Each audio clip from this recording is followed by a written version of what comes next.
color with me, but this time I can use whatever color I want. And today I'll be using my new markers, which is why I didn't want to do like a color challenge, just so I could use whatever colors. If you're interested in these markers, I'll link them to the video, but just because these are new and I've only swatched them and I haven't like really colored anything with them yet, I wanted to be able to do a free-for-all without limiting myself to certain colors.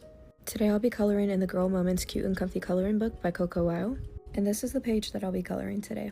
So first I'm going to start with the water, and I'm going to go in with pale blue light, and I'm just going to start by laying some shadows. And while I wait for that to dry, I'm going to go ahead and do the sky. And because the sun is so low, I think I want to do like a sunset kind of moment. So I'm going to be using some markers from this page. So first for the inside of the sun, I'm going to go in with pale yellow. And if you see color coming through, it's literally because this is what I put behind, and sometimes the ink leaks. So we're just going to ignore that. Not the markers. The markers work great. But then I'm going to go in on the corners with lemon yellow. And then I'm going to go back in with pale yellow to kind of blend the two. And then I'm going to do the sky using these markers in this order. So lemon yellow first, then melon yellow, then back in with my lighter color to blend the two. Now I'm going in with orange, then again back in with my lighter color to blend the two. And then finally I'm going in with my pink color just to finish off the sunset. Now I'm just going back in and finishing up my water.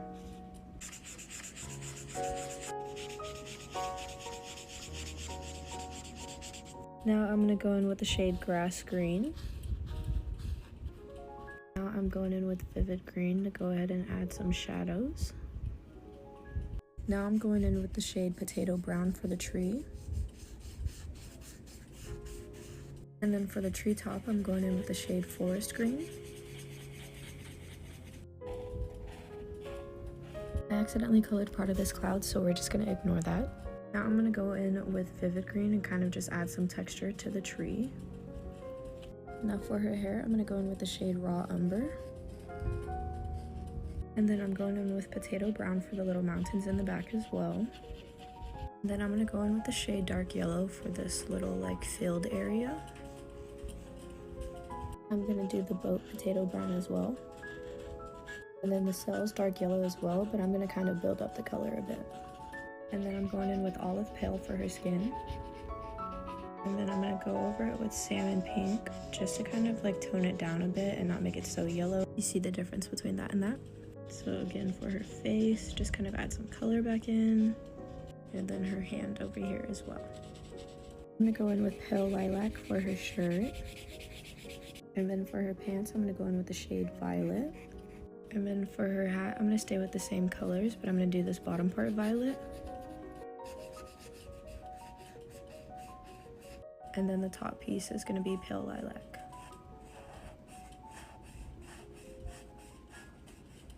Now I'm going to go back in and add little polka dots. And then I like to do my polka dots while the ink is still kind of wet, because I think it just kind of helps it blend in a little better.